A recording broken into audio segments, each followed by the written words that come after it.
कानपुर में शुक्रवार को हुई हिंसा को आज 3 दिन से ज़्यादा का समय हो गया है। पुलिस लगातार कार्रवाई कर रही है। हमारे साथ ADG law and order Prashant sir हैं। प्रशांत सर, अभी तक की अगर अपडेट की बात करें सर, कुल कितनी गिरफ्तारियां हो चुकी हैं, क्या चल रहा है सर? कानपुर के जो हिंसा हुई थी शुक्रवार को 3 तारीख को, उस संबंध में अब तक 50 लोगों की गिरफ्तारी हो चुकी है।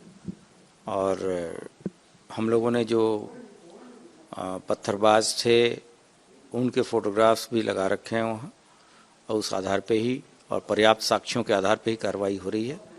ये भी सुनिश्चित कराया जा रहा है कि किसी भी निर्दोष व्यक्ति के विरुद्ध कार्रवाई न हो और केवल उन्हीं लोगों के विरुद्ध कार्रवाई हो जो कि वहाँ मौके पर मौजूद थे और हिंसा में पार्टिसिपेट कर रहे थे।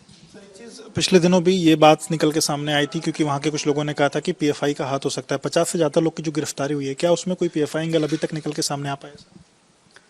हम लोगों ने जो वहाँ मौके पे लोग मौजूद थे उनके साक्ष्यों के आधार पर गिरफ्तारी की है और अन्य संगठनों से उनके एसोसिएशन इत्यादि के बारे में विस्तृत जांच अभी प्रचलित है। सर, आप लोग की जो कार्रवाई चल रही है उसको लेकर के सर पीएफआई ने भी अपना बयान जारी किया। वो सर कह रही है कि पुलिस की कार्रवाई ठीक नहीं है, वो हमारे मुस्लिम ढेर सारे यूथ्स को गिरफ्तार कर रही है, एक तरफा कार्रवाई कर रही है, इस तरीके की बात पीएफआई आरोप लगा रही है। नहीं, वहाँ तो जो पथराव, तो पुलिस पे पथराव किसने किया था? ये कोई आपस के झगड़े की बात तो है नहीं कि 2 पक्षों का झगड़ा था और पुलिस तीसरी पार्टी थी। पुलिस के ऊपर पथराव किया गया, पूरी दुनिया ने देखा। वहाँ पर पत्थर किस तरह से ट्रैक्टर ट्रॉलियों पे और ठेले पे लेके लोग चल रहे थे, उस पर कार्रवाई हो रही है। और जो साक्ष्य के बेसिस पे हो रही है, वहाँ फोटोग्राफ लगा के हो रही है, दुनिया को दिखा के हो रही है। इसमें कोई 2 पक्षों की बात तो है ही नहीं। सर, आपकी कार्रवाई पर जो सवाल पीएफआई उठा रही है उसको लेकर के कुछ कहना? नहीं, वो हर एक आदमी न्यायालय में जाके अपनी बात कहने के लिए स्वतंत्र है। हम लोगों ने जो वहाँ पे घटना हुई है, जिसके वीडियो फुटेजेस मौजूद हैं, उस आधार पे ही कार्रवाई की जा रही है और प्योरली मेरिट के आधार पे की जा रही है। यह भी सुनिश्चित कराया जा रहा है कि कोई भी गलत व्यक्ति के विरुद्ध कार्रवाई न हो। एक सर इशू और है सर, संघ के 6 अलग अलग कार्यालयों को सर निशाना बनाया गया था। ये कहा गया था कि उस पर टारगेट किया जा रहा है। उसमें लखनऊ का कार्यालय था, उन्नाव कार्यालय था। उसको लेकर के सर अभी क्या अपडेट है?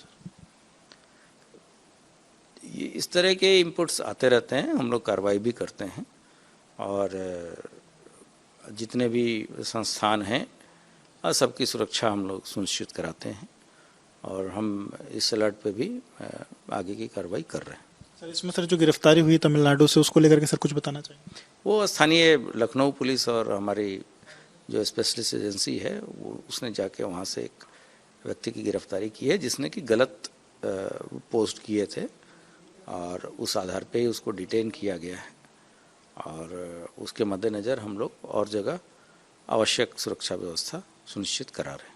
सर, ऐसा भी देखा जाता है इन सब चीज़ों में कई बार ये होक्स कॉल या होक्स मैसेज टाइप की चीज़ें भी आ जाती हैं, तो क्या इसके पीछे भी ऐसा ही कुछ नज़र आ रहा है या इसके पीछे कुछ है तथ्य सर? अभी तो जो सूचना मिली थी उसके आधार पे व्यक्ति की पहचान की गई है और उस पर कार्रवाई की जा रही है। अब जैसे चीज़ें पूछताछ के बाद से उभरेंगी उस हिसाब से कार्रवाई होगी। बहुत बहुत शुक्रिया बात करने के लिए। तो आप ADG law and order Prashant Kumar sir को सुन रहे हैं, जिन्होंने रिपब्लिक से बातचीत की। वीडियो जर्नलिस्ट जितेश अवस्थी के साथ विवेक राजगुरू, लखनऊ।